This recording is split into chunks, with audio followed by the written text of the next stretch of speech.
आपने क्यों ये इलेक्शन करा? क्योंकि इलेक्टेड रिप्रेजेंटेटिव्स उस लेवल पे भी हों, ब्लॉक लेवल पे भी हों, डिस्ट्रिक्ट लेवल पे भी हों, छोटी छोटी कॉन्स्टिट्यूंसीज में हों, वो डेवलपमेंट करें। लेकिन एमएलए तो कानून भी बनाता है। अब अफसर हमारा तो कानून नहीं बना सकता।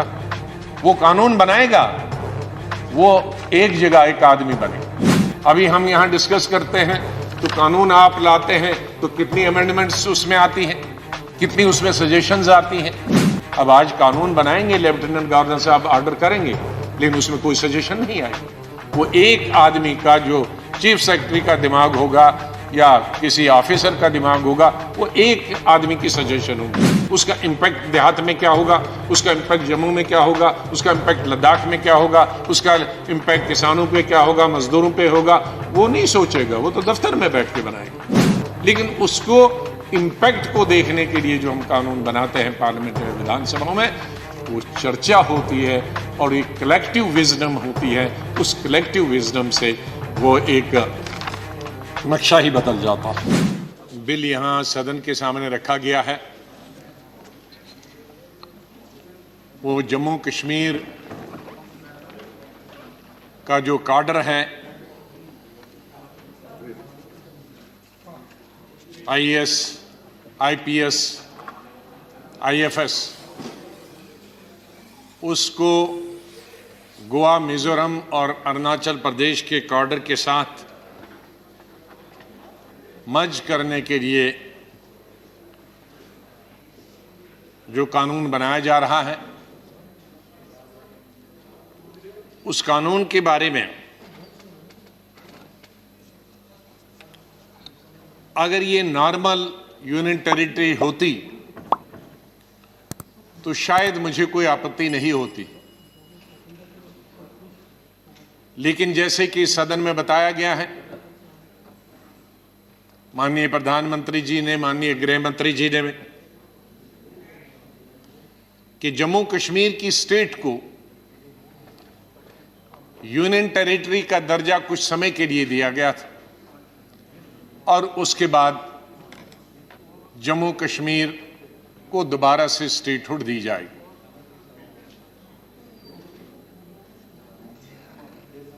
तो मेरा माननीय गृह मंत्री जी से पूछना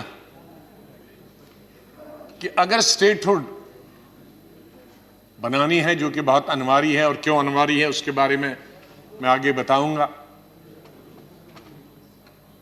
तो जब पिछले 3 साल से पहले गवर्नर रूल और अब लेफ्टिनेंट गवर्नर जब से यूटी बनी, तो तब से अगर इसी काडर से काम चल रहा था, तो अगर आपने स्टेटहुड देनी है कुछ महीनों में, तो जब इतने साल चल रहा था उसी काडर से काम, तो इसको आप मर्ज करने की क्या जरूरत? उससे एक बड़ी शंका पैदा होती है कि गवर्नमेंट ऑफ इंडिया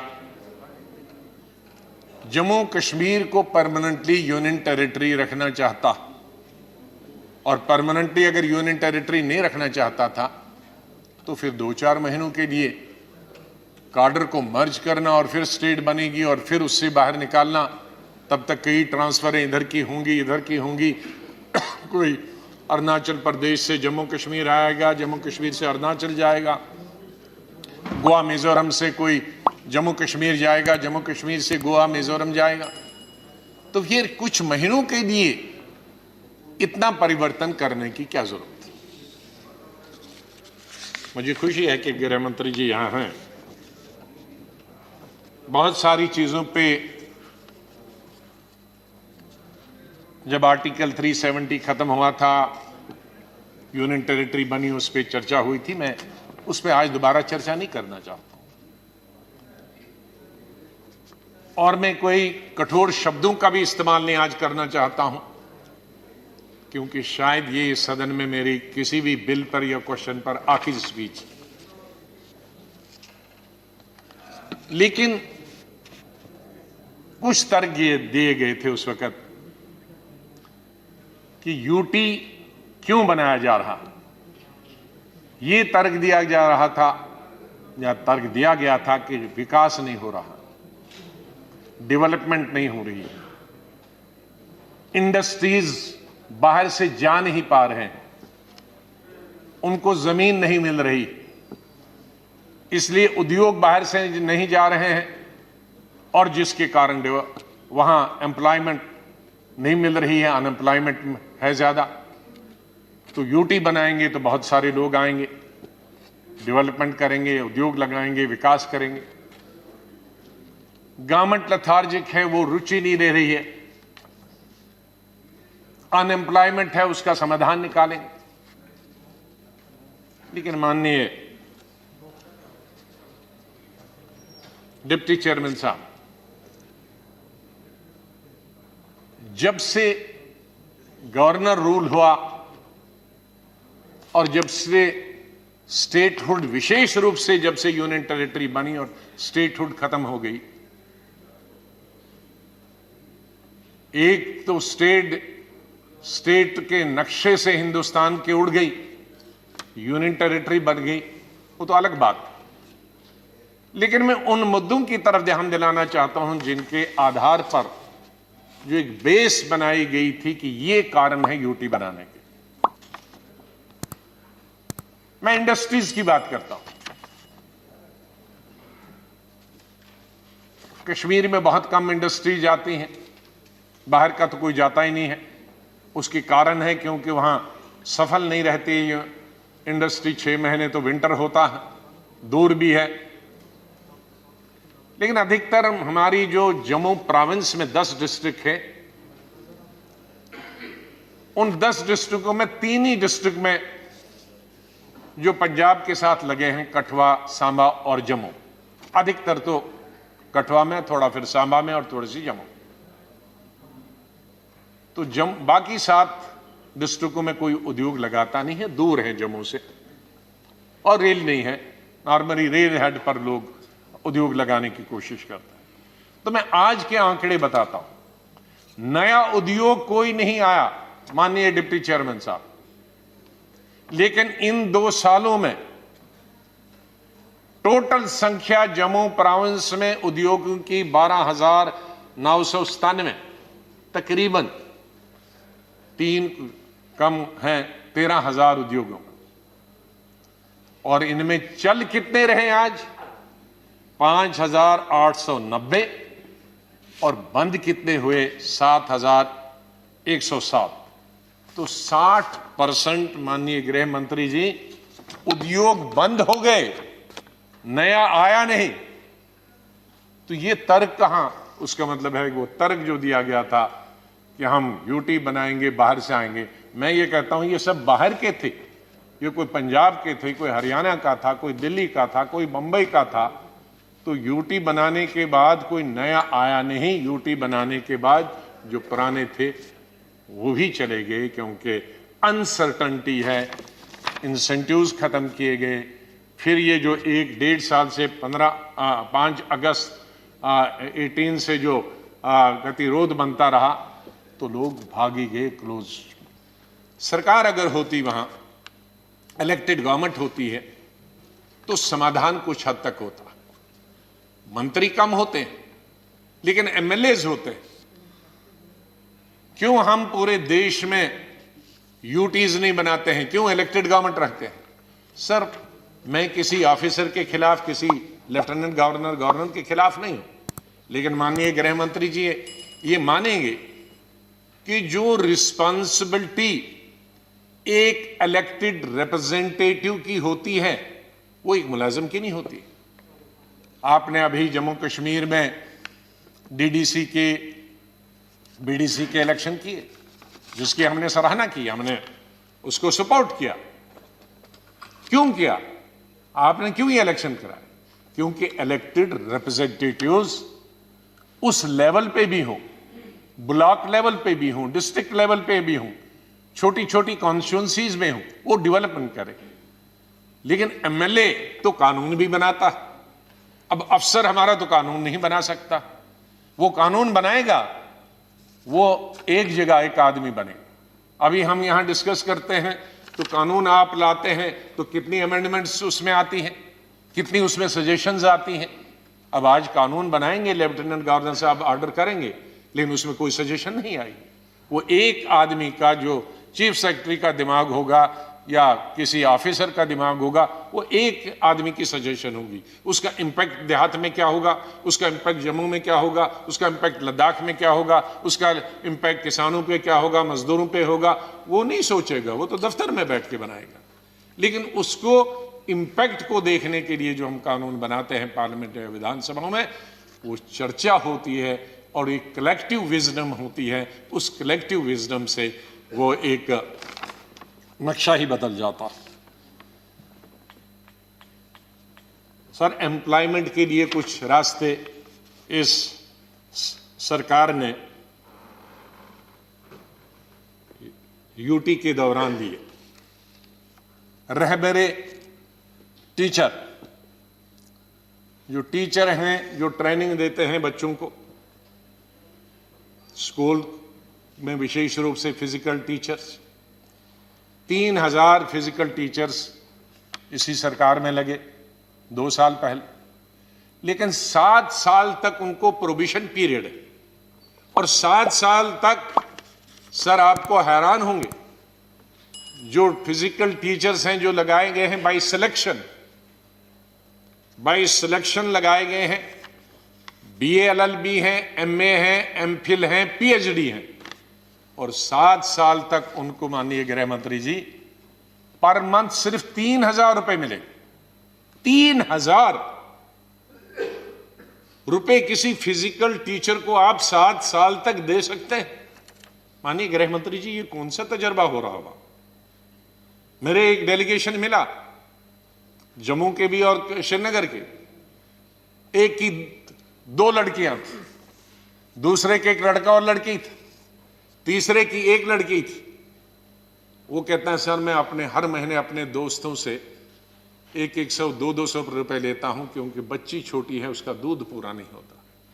माननीय गृह मंत्री जी, आप इसकी तरफ ध्यान दीजिए कि प्रोबेशन तो होता है, 6 महीने का होता है, 1 साल का होता है, लेकिन 7 साल का फिजिकल टीचर का प्रोबेशन में सिर्फ 3 महीने, वो तो आधी नौकरी। पहले आज का नौकरी कोई 30-25 साल वाले को तो नहीं लगती है, 40 साल वाले को नौकरी लगती है। और उसके बाद 7 साल ये गई तो तब तक 50 हो गया, और उसके बाद 10 साल बाद रिटायर होगा, उसके बाद पेंशन भी नहीं है। तो ये चीजें हो रही हैं। अब अगर वहां विधानसभा होती तो इन लड़कों को कश्मीर और जम्मू से मुझे मिलने के लिए नहीं आने की जरूरत पड़ती, वहां MLA होता, मिनिस्टर होता, चीफ मिनिस्टर होता।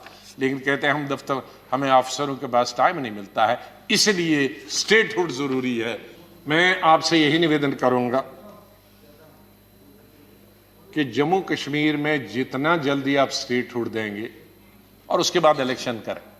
स्टेटहुड से पहले इलेक्शन करेंगे तो फिर मामला खराब होगा। मैं अलग से वो आपको बात करूंगा किसी वक्त बैठ के, उसके नेगेटिव पॉजिटिव क्या नतीजे निकलेंगे। यहाँ वो नेगेटिव चीज़ें मैं यहाँ नहीं कहना चाहता हूँ, अच्छा भी नहीं है, लेकिन पॉजिटिव रहेगा।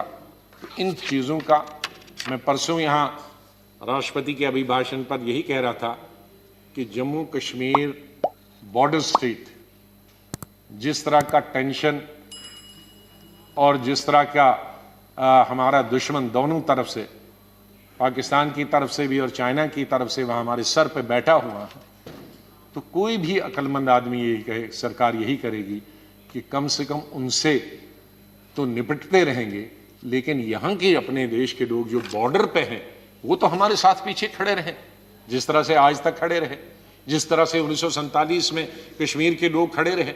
जब तक फौज बाद में पहुंची 27 अक्टूबर को, लेकिन तब तक 20 दिन तो कश्मीर के लोगों ने, मैं आपको भेजूंगा, मुझे एक बुक किताब मिली तब की, जिसमें और पहली दफा मैंने देखा जिसमें लड़कों की अगली ये ट्रेनिंग दी जा रही है बच्चों को बंदूक में 303। मैंने पहली दफा शायद हिंदुस्तान में कैसा नहीं हुआ, वो उस बुक में औरतों की एक मलेशिया बनाई गई, उनको वो उनकी बंदूकें हैं, उनको सिखाया जा रहा है कि ये जो रजाकार आ रहे हैं उनको रजाकार कह रहे हैं, उधर से पाकिस्तान को, उनको फायर कैसे करना। मोहल्ले मोहल्ले की कमेटी बनाई। तो उन 15-20 दिन तो उन बच्चों ने, औरतों ने, मर्दों ने ही पाकिस्तान की फौज को तो रोका। तो उससे बड़ा टेस्ट क्या होता था, जबकि मजहब की बुनियाद पर पाकिस्तान और हिंदुस्तान बनाए गए थे। वो सब जाते, उनके साथ मिल जाते, उनके साथ नहीं मिले, उनके साथ हमला किया, सूली पे चढ़ा दिया उन्होंने कश्मीर के लोगों को। लेकिन उनके पास तो ये छोटी छोटी बातों को नहीं रखना है, बड़े इतिहास को हमने देखना है।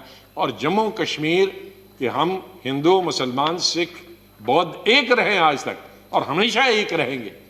राजनीति में सबको मौका मिलता है, कोई पीछे नहीं है, उसमें कोई ये नहीं कहेगा। और मुझे गौरव है हमारी स्टेट का मुझे गौरव है, और हिंदुस्तान के सब स्टेटों को सीखना चाहिए। मेजॉरिटी मुस्लिम होकर भी हमारे कई दशक हुए मुसलमान डीजी को हुए, हमारे कई दशक हुए मुसलमान चीफ सेक्रेटरी को, शायद मैं तब पढ़ता था। हमारे 80% जब गवर्नमेंट भी होती है मुस्लिम चीफ मिनिस्टर होते हैं, 70% हमारे ऑफिसर्स नॉन मुस्लिम होते हैं। मैंने आज तक कोई चीफ मिनिस्टर नहीं देखा मुझसे लेकर और ये कहते हैं शेख, चाहे मुफ्ती मोहम्मद सईद हो, उमर अब्दुल्ला हो, फारूक अब्दुल्ला, जिसका प्रिंसिपल सेक्रेटरी हिंदू ना हो, जिसका चीफ सेक्रेटरी हिंदू ना हो, जिसका डीजीपी हिंदू ना हो, जिसके आधे से ज्यादा 2/3 ऑफिसर जो हैं, चाहे वो डीसीज और एसपीज, वो हिंदू ना हो। हमारे ये नहीं है, कभी हमने नहीं सोचा है। इसलिए मैं आखिर में एक ही शेर आपसे कहता हूं कि ये आप जो तजर्बा कर रहे हैं, जो हमको गिनी पिग बनाया जा रहा है, ये गिनी पिग पे तजर्बे बंद कर दे। बहुत हुए, पहले प्राइम मिनिस्टर रहा, प्रेसिडेंट रहा, फिर चीफ मिनिस्टर रहा, गवर्नर रहा, अब हम एलजी पे पहुंच गए हैं। ये सब एक्सपेरिमेंट है। आप जानते हैं कि आजकल वैक्सीन का, एक मिनट, वैक्सीन की बात चल रही है, तो मैं साइंस स्टूडेंट भी रहा हूं, हेल्थ मिनिस्टर भी रहा। तो वैक्सीन आदमियों से पहले किसको दिया जाता है? माइस, चूहे की। उसके बाद दिया जाता है बंदर को, उसके बाद फिर टेस्ट करने के लिए आदमी पर टेस्ट होता। तो यहां तो चूहा भी हम ही बन रहे, बंदर भी हम ही बन रहे, सब एक्सपेरिमेंट जो है वो जम्मू कश्मीर पर किया जा रहा है। तो हम तो इस एक्सपेरिमेंट में गिनी पिग हो गए। इसलिए खुदा के लिए इस गिनी पिग से हमें बचाइए। और इस शेर से, एक रात से, ये गृह मंत्री जी के लिए शेर, एक रात से, अब रात नहीं है, अब शायर ने बताया है रात, तो उसका कोई दूसरा किस्सा होगा रात वाला। शायर तो आप जानते हैं, लेकिन यहां तो दिन में हुआ था, माननीय गृह मंत्री जी ने कहा था। लेकिन शेर जो है वो समझ जाएंगे गृह मंत्री जी। एक रात से आपने उम्मीदों पे क्या रखा है? एक रात से, जब आपने कहा था स्टेट बनेगी, उसके बारे में बताता हूं। एक रात से आपने उम्मीदों पे क्या रखा है? हमने आज तक चिरागों को जला रखा है। कि हम तब से उम्मीद लगा के बैठे हैं कि कब आएगी, अभी आएगी, अभी आएगी। तो इसलिए अगला जो सेशन है उसमें मैं नहीं होगा भाषण करने के लिए। उसमें हमारी तरफ से आपको ये बहुत बड़ी गिफ्ट होगी कि अगले सेशन में ऐसे जो बजट का अगला सत्र है उसमें आप स्टेटहुड का, जम्मू कश्मीर का बिल लाएं और हमारी तमाम हमारा समाधान होगा और हमारी तमाम मुश्किलात दूर हो जाएंगी। बहुत बहुत धन्यवाद आपका। इस खबर को अभी लाइक करें, शेयर करें, अभी चैनल को सब्सक्राइब करें और घंटी जरूर दबाएं।